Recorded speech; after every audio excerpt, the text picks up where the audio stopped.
वंशाकल्पतरुभ्यश्च कृपासिन्धुभ्यैव च पतितानां पावनेभ्यो वैष्णवेभ्यो नमो नमः। याज्ञवल्क्य जी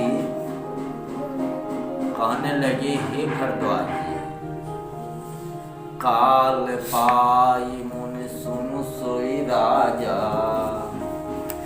भयउ निशाचर सहित समाजा। पूर्व काल में ब्रह्मा जी के पुत्र पुलस्त जी तप करने के लिए सुमेरु पर्वत पर गए। वहां देवता और गंधर्वों की कन्याएं उनके तप में विघ्न डालती थी। यह समझकर और पुलस्त जी ने श्राप दे दिया कि जो मेरे सामने आएगी गर्भवती हो जाएगी। लेकिन महामुनि तृणबिंदु की जो कन्या थी वह अनभिज्ञता से वह नहीं जानती थी, पुलस्त मुनि के सामने चली गई और सामने गई तो गर्भवती हो गई।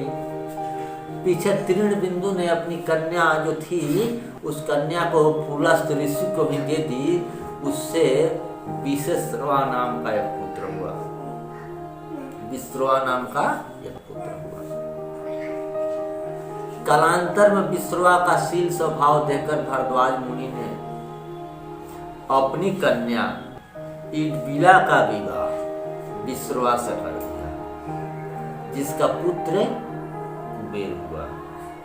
कुबेर की तपस्या से प्रसन्न होकर ब्रह्मा जी ने उसे पुष्पक विमान दिया और धनाध्यक्ष बना दिया, यानी धन का मालिक बना दिया।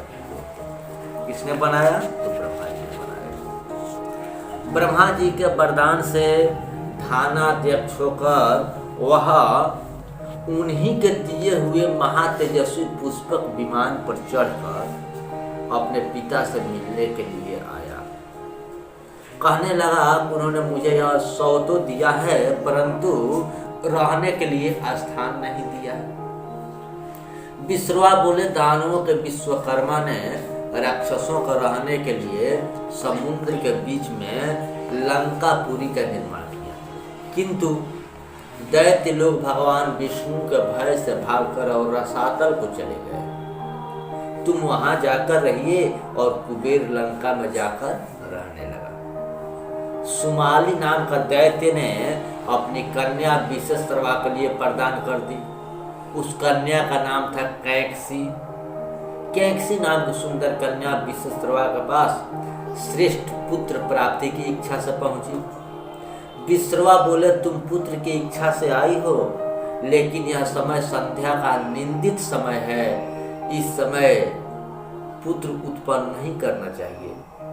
यही समय कश्यप ऋषि भागवत जी में दीति से कहते हैं, चत्वारि मानि कर्माणि संध्यां परिवर्जते, आहारम मैथुनम निद्रा स्वाध्यायम च चतुर्थकम।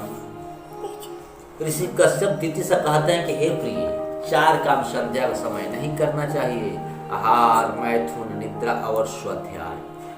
क्यों नहीं करना चाहिए, क्या होता है? तो आगे बताते हैं कश्यप जी दीति से, आहारे जायते व्याधि गर्भदूतश्च मैथुने, निद्रायाम हरते लक्ष्मी स्वाध्याये मरणं ध्रुवम्।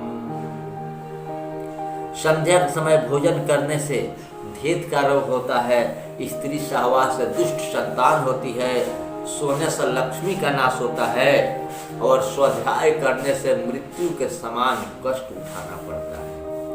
विश्रवा मुनि कहने लगे कि तुम निंदित समय में मेरे पास पुत्र प्राप्ति की इच्छा से आई हो, किंतु हे सुंदरी, तू इस दारुण समय में आई है, इसलिए तेरे पुत्र भी 2 भयंकर राक्षस होंगे।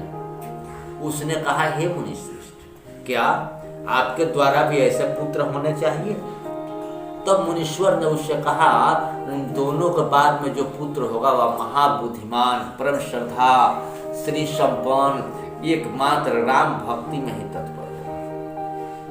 मुनीश्वर के ऐसा कहने पर उसने यथा समय 10 सिर और 20 भुजा वाले अति भयंकर रावण को जन्म दिया। उस रावण के जन्म लेते ही पृथ्वी कांपने लगी, धरती थरथराने लगी, चारों तरफ हाहाकार मच गया, समस्त कारण उपस्थित हो गए। उसके पश्चात महापर्वत के समान बड़े डील डाल वाला कुंभकर्ण उत्पन्न हुआ।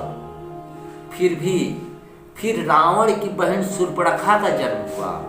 उसके पीछे अति शांत ततो विभीषणो जाता शांतात्मा सौम्य दर्शन चित सौम्य मूर्ति विभीषण उत्पन्न हुए। यह पूर्व जन्म में प्रताप भानु का मंत्री धर्म रुचि थे। नाम विभाषण जेहि जग जाना विष्णु भगत विज्ञान निधाना। प्रताप भानु के पुत्र और सेवक सभे बड़े भाई राक्षस हुए। वे अनेकों जाति के मनमना रूप धारण करने वाले दुष्ट, कुटिल और भयंकर, निर्दयी, हिंसक, पापी और संसार भर को दुख देने वाले। ये सभी यद्यपि पुलस्त ऋषि के पावन कुल में पैदा हुए, लेकिन ब्राह्मणों के श्राप के कारण सभी पापात्मा हुए। एक समय धन के अध्यक्ष कुबेर अपने पिता विश्वश्रवा के पास आए। उनके तेजस्वी व्यक्तित्व और पुष्पक विमान को देखकर कैकसी ने अपने पुत्र दशानन के पास जाकर कहा, पुत्र पश्य धनाध्यक्षम ज्वलंतम स्वेन तेजसा त्वं ये त्वं यथा भूयस्तथा यत्यं कुरु प्रभो। ततुक्त्वा रावणो रोषान् प्रतिज्ञां करोद द्रुतम धान देना समवापि दीर्घवासिनेन तु। बेटा, अपने तेज से प्रकाशमान इस धनपति को देखो और हे समर्थ, तुम भी वहीं प्रयत्न करो जिससे इसी के समान तुम भी हो जाओ। यह सुनकर रावण ने तुरंत ही बड़े रोष से प्रतिज्ञा की कि हे शुभ्र व्रतवाली, तुम खेद न करो। देखो माते, मैं शीघ्र ही कुबेर के समान अथवा इससे भी अधिक ऐश्वर्यशाली हो जाऊंगा। इसमें थोड़ा भी तू कष्ट न करो, इसके लिए थोड़ा भी तू पश्चाताप न करो। इससे अधिक शक्तिशाली, इससे अधिक समर्थवान मैं बनकर दिखाऊंगा। कैकसी की बात को सुनकर रावण बोला, हे माता, मैं भी तपस्या करके कुबेर के समान ही ऐश्वर्यवान हो जाऊंगा। इसके बाद में किनह विविधि तप तीनहु भाई अपरम उग्र नहीं बरनी सो जाई। राधेश्याम रामायण में लिखा गया है, जय विजय शाप शनिकादिक के त्रेता में निश्चर विकट हुए। 10 कंधर कुंभकर्ण बनकर पृथ्वी पर वे प्रकट हुए। इन दोनों में अत्यंत क्रूर विख्यात बलि दशकंधर था, जिसके भुजदंडों के बल से थर्राता सकल चराचर था, थर्राता सकल चराचर